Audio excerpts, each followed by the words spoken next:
On this episode of Business Relations, Rob and I rage against the unicorn years. Join us. This is Industry Relations, a podcast that's at the intersection of real estate and technology from an insider's perspective, with Rob Hahn and Greg Robertson. Hey everybody, and welcome to another episode of Industry Relations with Rob and Greg. This is your co-host, the Notorious Rob Hahn, and as always with me, the fabulous Fab Robertson. It's what redundant, is going on with the camera? I don't Dude. like how Is about that? Is that better? Yeah, that's better. Is that better? No, lower. Yeah, there we go. Hold on. Not that it matters for an audio podcast, but we do have YouTube channels, and Now let's see here. we got some angry comments for our last one. Did you see those? No, I didn't. There was some guy who just went off, and I responded to him. I was like, "Hey, think about switching to decaf." You know, It's like was this he didn't the even one on? listen. He didn't watch. Was this It the on work from home one? Yeah. Oh, He started okay, going 'cause off like, yeah. I did get a tweet from one of the guys I think that was involved in that. That was yelling at an MLS or doing mad at MLS for making changes, and Yeah. he says, "I listen to your podcast and this and that." I'm like, Yeah. go sell a home. Right? I mean, and he's trying to reach out again. I blocked him. I'm like, good Lord, I don't have time for People are real passionate about work from home, I guess. All right. Well, that was on the MLS chain, making changes, and now work from home. They're passionate about a bunch of things. It sounds like so. Yeah. And then just to go into the whole last time I talked about my hair, I had to go to the skin doctor to kind of make sure I don't have cancer, and it's like they did all this stuff. It was darkening up all these tags that are supposed to fall off. But all right. Well, looking at the it's all camera, good, and I'm just getting older, man. It's just Ford Modeling Agency on line 2 for you, Mr. Robertson. I wish these were all cosmetic things, getting old things for my gray hair, my skin tags. Jesus Christ. So, I mean, I know we don't have a whole lot of time to this. I think we're going to dive right in. Yeah. And you were coming in hot under the collar, Mr. Robertson. What's happening? What's on your mind? And I could be the most Pollyanna guy in the world, maybe. And it's just, I face it in my own company. I see it on Twitter. And it just, and it's all the same thing. There's just a lot of pessimism about the housing market. And I get it, right? But it seems to me that everybody's like, what I get really upset about is just this comparison that they're doing. Like, well, there's a lot more active listings this year than there were last, or Lot more? Lot more? No, it's a lot less, right? Yeah. No, it's more because, it was kind of crazy, right? Listings? I can, I'll put something in the show notes that show. No, man, new listings are down minus 23%. Active listings are down minus 3%. I think transactions are way down. Pending's way down, but new listings. Yeah, it might be one of those things. But what I'm getting at is comparing anything this year to the last 2 years, which Steve Hanley and over at, I think it's KCM, has been calling the unicorn years, which I totally agree with. Right. So there's just the pundits out there. Elon Musk just stepped into it, right? So he's like, hey, as we've talked about, the commercial real estate is crashing, and we talked about that before with work from home and vacancies, and a lot of these debt payments have to be coming up, and when you got no income coming in, that's going to be a problem. But he says, and then housing is next, which again, I don't know how you conflate those two things, especially when, the stats I see, like over 60% don't have a mortgage. A lot of the others have mortgages below 3%. I mean, the jobs numbers keep going up. And there's other things you can talk about that, but I mean, sure. When you look at like the last 2 years, I mean, they were kind of unicorn years. I mean, appreciation was up, right? Sales were up. Forbearance or, foreclosures were down because of forbearance. Interest rates were super low. I mean, all this was historic, right? And agent counts were very high too, right? And then you see the latest stuff about like agent count being down. 60,000 agents have left in Q1, which is 0.66. Again, that's they're leaving in droves is one of the headlines I saw. I mean, it just seems crazy to me. And then I know for some vendors, you have to kind of, especially maybe larger ones or larger corporations, even the public ones. You got to show growth. They got to show growth, but they also they're starting to thinking about, I think we always use our budgets around the October timeframe, but right now here, the spring selling season's about over. We're going into the summer. We're starting to think about what next year is going to be, what we're going to make productions and whatever. And I keep seeing people make the same mistake of looking at the last 2 years and saying, okay, well, let's use this as prediction for the next year or something. Right. Sure. And it just drives me damn crazy. Because, and I look at that little impish smile on your face. You're ready just to smack me down here. No such thing. No, it's just a question. Sure. I agree 100%. Yeah. Last 2 years are fucking insane, right? Obviously because of of government actions. My question is, okay, then what year would you like to use? I think anything probably, 2017 to 20. I mean, I think is probably so pre-COVID. Maybe a fair pre-COVID, correct. I mean, this is all due to the pandemic. I mean, if I didn't say that, I mean, that's why those things were, as everything basically going on right now, for sure. So I guess another way to ask it is, again, so let's put it into context that you brought. The last one you brought up was, I think, really interesting, which is, okay, I'm a vendor and I got to start projecting for 24. Is your suggestion that you should base it on 2019 numbers? I guess I would just say, I wouldn't base anything on the last 2 years, right? You can make your assumptions on whether that's going to be 18, 19 or 20. Well, 20 is probably not a good idea, but of what that looks like. And then, there's other factors that you have to consider right now for, that inventory is insanely low still. And, and we don't know if that's going to change much. So if you're selling ads, digital ads, they might want to consider there's less inventory to sell there. Right. Yeah. So there's other factors in there. I just, it's mainly more looking at last year's numbers and kind of last 2 years numbers and kind of pontificating off of those, right? Yeah. No, look, I mean, I'm 100% with you in the following sense. I'm not in that position, thankfully. But I can only imagine if you're in a tech vendor sales or something in prop tech, and you have to show 8% year-over-year growth over 2022 numbers, which are absolutely come on, fantasy land, unicorn numbers like you mentioned. There's no effing way. It's never going to happen. At the same time, I do wonder, and before we even get into sort of the housing market thing, I do wonder though, fact of the matter is inflation is a thing, right? So yeah, things were crazy, things were absolutely insane, but fact is 21, 22, basically the COVID years, inflation during those years is up something like 30%, 40%, 50%, over that period, right? So if you're a company, you say, okay, let's go back to 2019 numbers and base it on that. Yeah, you can do that for your own purpose, but the revenue dollars, the profit dollars you're going to then get in are worth whatever, 30% less than it was in 2019. So how do you not get that? Yeah. But inflation has been going down, right? I mean, and there's consequence. No, there is. I mean, it has been, of course it has. Rob, what was it?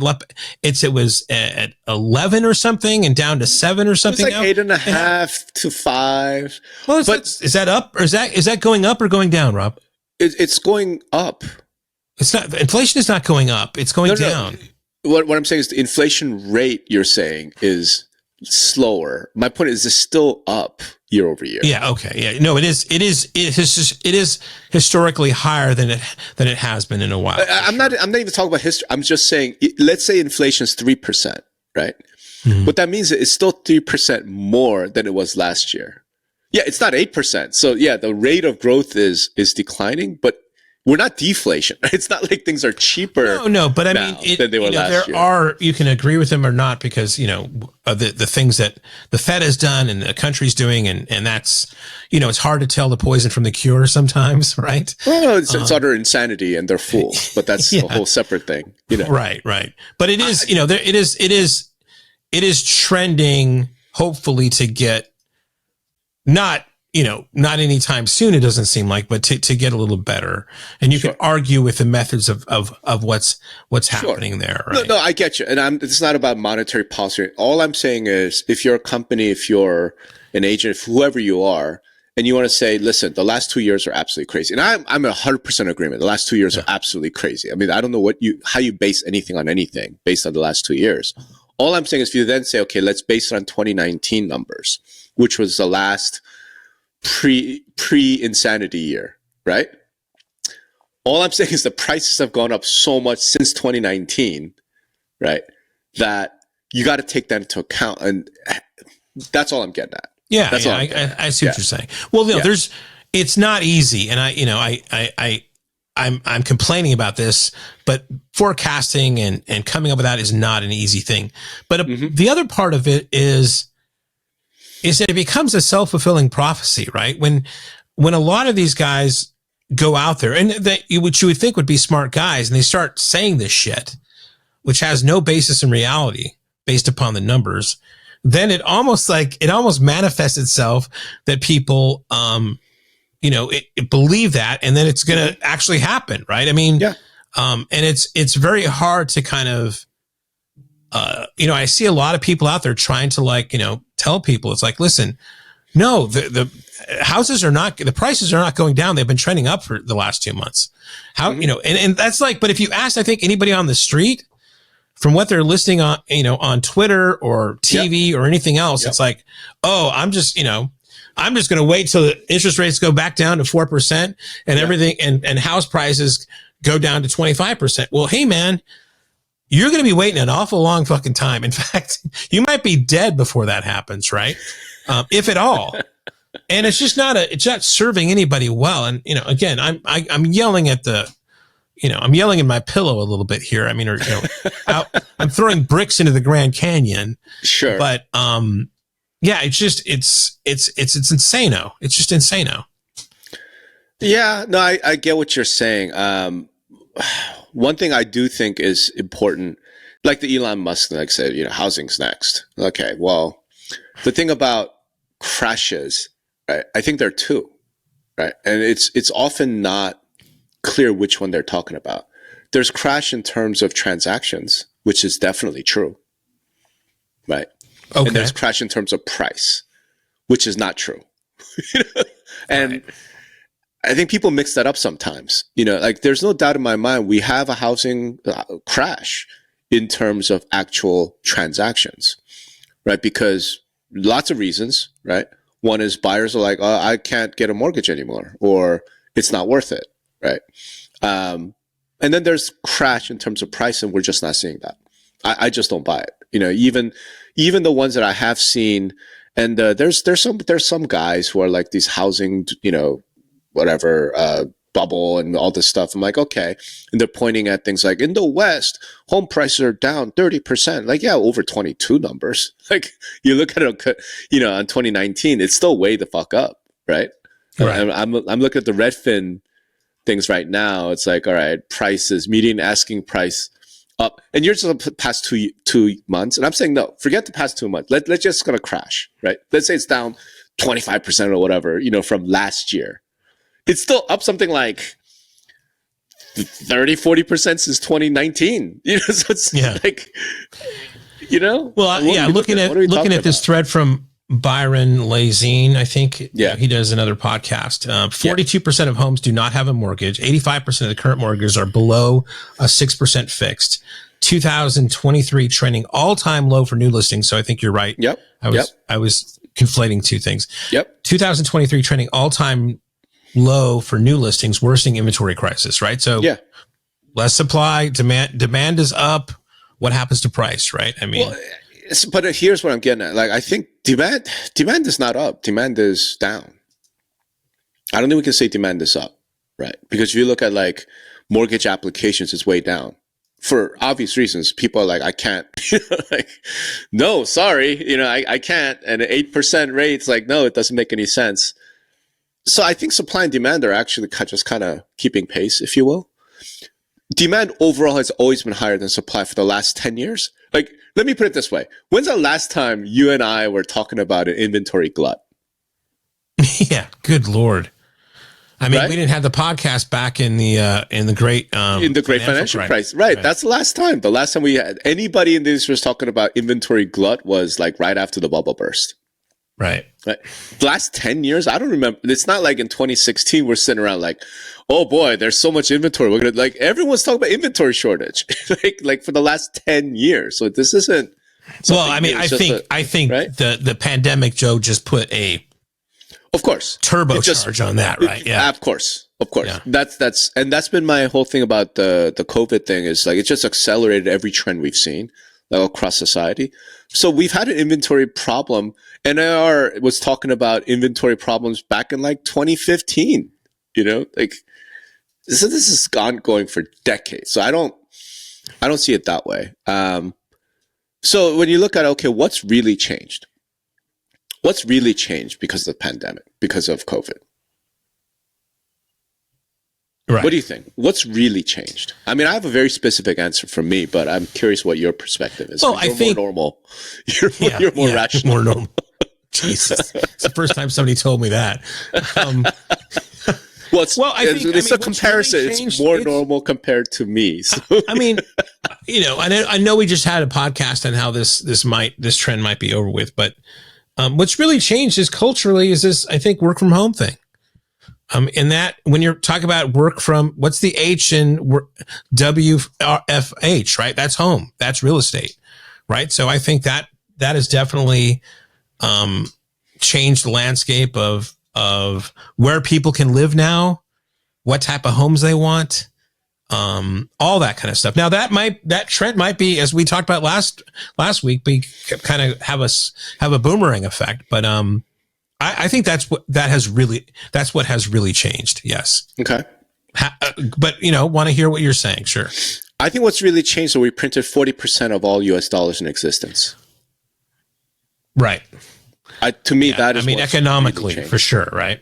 Because that is so fundamental. And, I've done these charts and you and I have talked about it.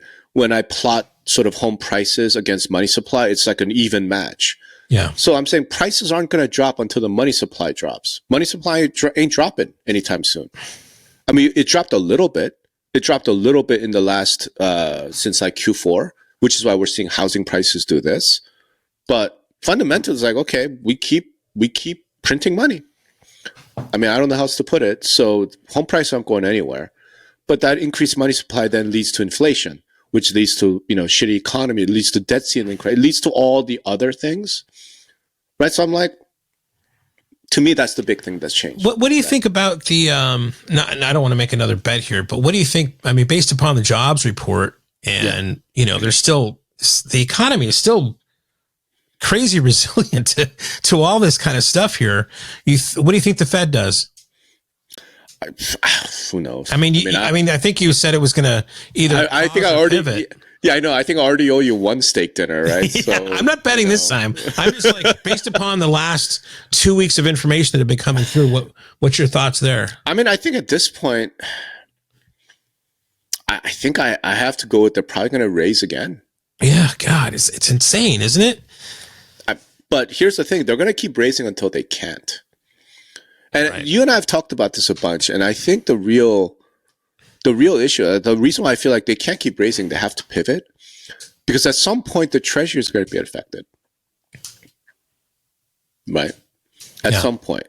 And fundamental to all of this is government spending. Like, Meredith and I were talking about this before the show. It's like, all this debt ceiling drama. I'm like, that's not the point, because we keep talking about we need to raise the debt ceiling. Why the hell do you need to raise the debt ceiling? Well, because you have so much debt. Why the fuck do you have so much debt? Oh, because you're spending more than you're taking in, So we don't want to talk about government spending. Like, that's the real problem. But we don't want to talk about that. So let's talk about debt ceilings and debt spend. That's cool. Raise it all you want. at some point you're going to run out of people who are willing to loan you money. Yeah. Right? And it's like, fine, raise rates. Hell, raise rates to 25% a year, right? And here's my point beyond that. I'm saying, okay, obviously that affects us as consumers, right? But when that affects the federal government, now what?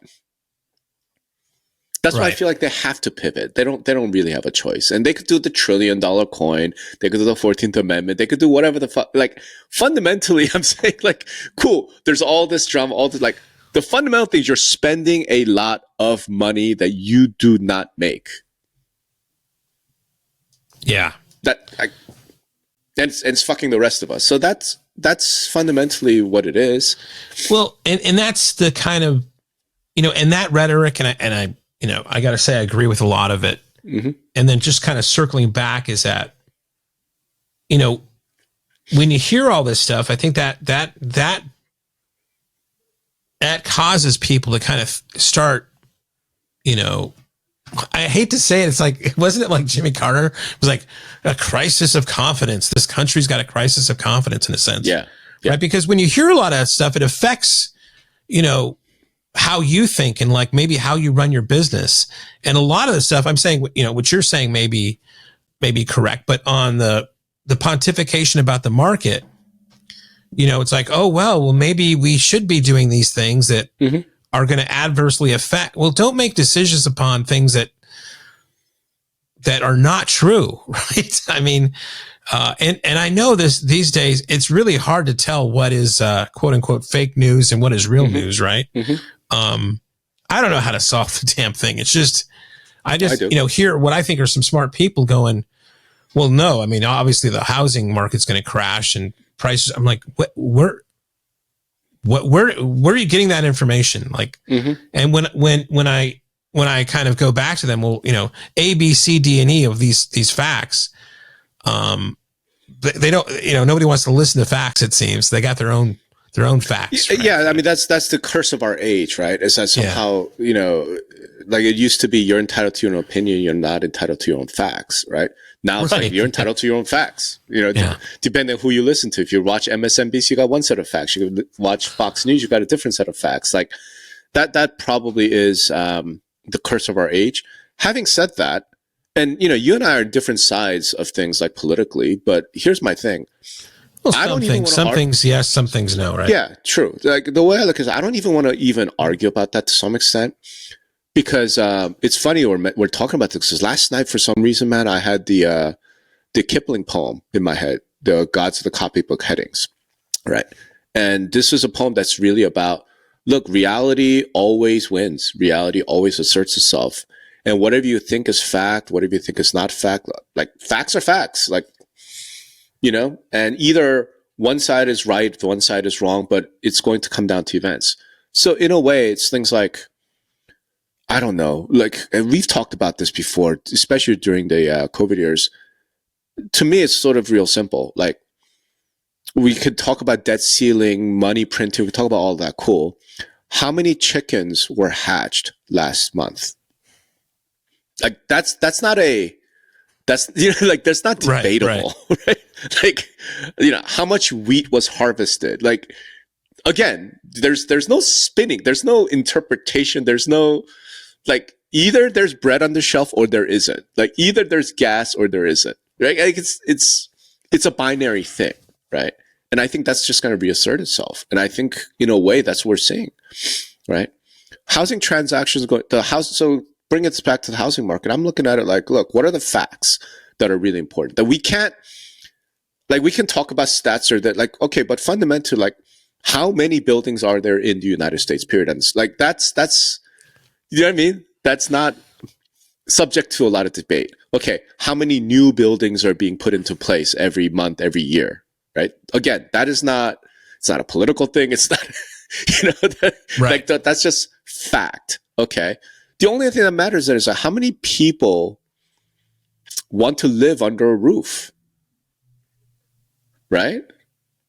So It's like it all circles back to the things we've discussed on this show a bunch of times, things like demographics, things like employment. Okay, if you have lost your job, you're probably not buying a house. Right? I mean, I don't think that's I don't think that can be debated, right? So, I don't know. So I'm with you, man. We're living through crazy times, Yeah. We're living through crazy times. And I can appreciate it's like, I don't, it's hard to say like, it depends on your business. What does agent count mean to your business? What does, what does the number of transactions mean to your business? Right. Yeah.